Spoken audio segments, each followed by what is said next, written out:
What's going on, guys? Welcome to Inside the Horseshoe Podcast. My name is Matt, and tomorrow is game day as the Indianapolis Colts will travel to Philadelphia to take on the Eagles in their final preseason game. In today's video, I'm just going to go over some of the things I will be watching for in the game. But before I do that, if you're new, if you haven't already, I would greatly appreciate if you would click that subscribe button. Also, click the bell icon so you're notified when I upload a video or when I go live. If you like this video, smack that like button. Leave your thoughts in the comments down below. What are some things you're watching for in tomorrow's game? Let me know in the comments down below. And if you have a Twitter, make sure you follow me on Twitter at horseshoe_pod. There is a link in the description down below. So, like I said, tomorrow night, the Colts, they're going to be playing Philadelphia in the third and final preseason game. I believe it's going to be on Amazon Prime. So that's how you can watch this game if you're just wondering how to watch the game. So let's get into some of the things I'll be watching for tomorrow's game. First thing I'm going to watch for in the game is going to obviously be Anthony Richardson. It's already been confirmed. He's going to play. He's going to start. He didn't play last week, so I'm really curious to see how he looks this week. Did he learn from some of the mistakes that he made in the first game? Does he repeat some of the mistakes? Does he play better overall? Does he, because this is really his first game where he is announced as the starter. Because the first preseason game, we didn't know if he was going to start week one or not. Now we know. So is that going to have an effect on him? That's something I'm really curious to see as well. Is he going to do a better job finding his receivers? Can they catch the ball? Things like that. How's his accuracy? There's a lot of things I'm going to be watching for when it comes to Anthony Richardson. Overall, I'm just super excited to see him in tomorrow's game. Next, the running backs. The whole group in general, Evan Hull, Deion Jackson, you got Jake Funk, Kenyon Drake, guys like that. That's really what I'm going to be watching for because we don't know if Jonathan Taylor is going to play in week one. We have no clue. So I want to see what those guys look like. I want to see if they're playing better football. I want to see if they can do more than get a couple yards. I want to see if any of those guys could be the number one running back for this team when Jonathan Taylor is not playing. Jonathan Taylor could be traded. I don't think he's going to, but he could be traded. And if he is, we got to figure out who's our number one running back. Is it going to be Evan Hull? Is it going to be Kenyon Drake? Is it going to be Deion? Is it going to be Zach Moss when he comes back? Obviously, we won't see Zach Moss tomorrow, but that's really what I'm going to be watching for. I think that's going to be a really interesting battle. Hello, Kitty. That's going to be an interesting battle to watch for sure. Next up, the wide receivers. And I'm not talking about like Michael Pittman, Alec Pierce, Josh Downs, Isaiah McKenzie, because those guys, they're going to make the team. They're going to make the roster. I'm talking about the guys that are battling for that 5th and 6th spot, I'm talking about guys like James Washington, guys like Bashad Perryman, Winfrey, guys like that. Because there's only maybe 2 spots. There could be 1, potentially. I don't know if Mike Strawn is playing tomorrow. If he is, that's another guy I'm going to be watching for.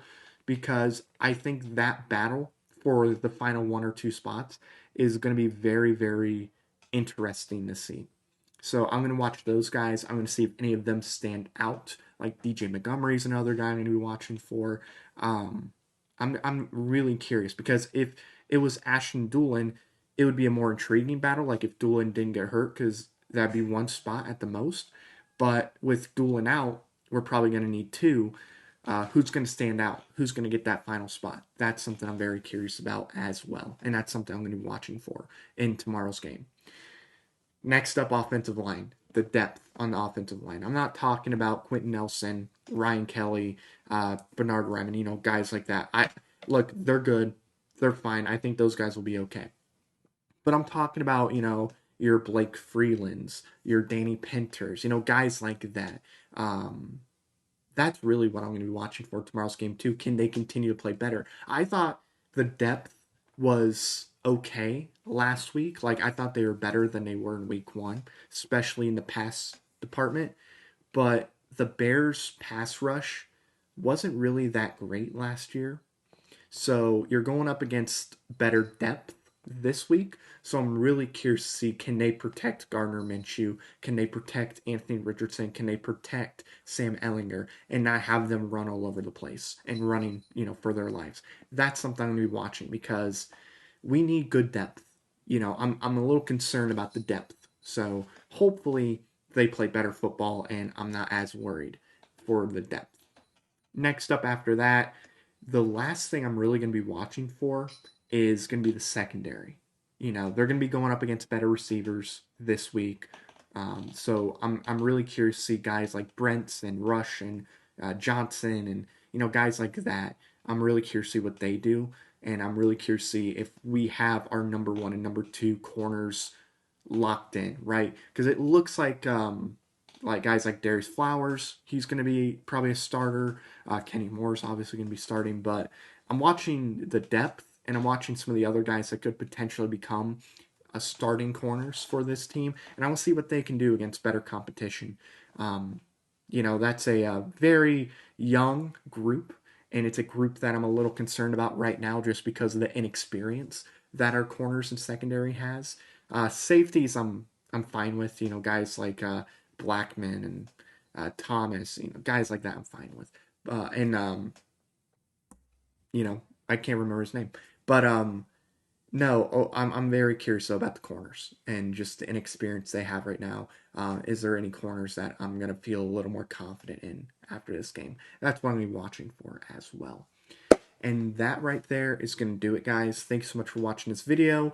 If you're new, if you haven't already, would greatly appreciate if you click that subscribe button, click the bell icon so you're notified when I upload a video or when I go live. If you like the video, smack the like button, leave your thoughts in the comments down below. I do have a link to my Twitter in the comments down below, so if you have a Twitter, please follow me there. Should be an interesting game. It's an important game for a lot of players. I think tomorrow I might have a video talking about certain players and who I think needs to have a big game before tomorrow's game. I might do that. If not, I do apologize for that. I'll just do the post game after the game. So that's going to do it, guys. Thank you very much for watching. I've been Matt, Bleed Blue, and we'll see you next time. Bye-bye. Thank you very much for watching this video. If you like it, make sure you watch one of these other two videos. They're cool. Also, if you're new, please click the subscribe button as well as the bell icon. I greatly appreciate your support.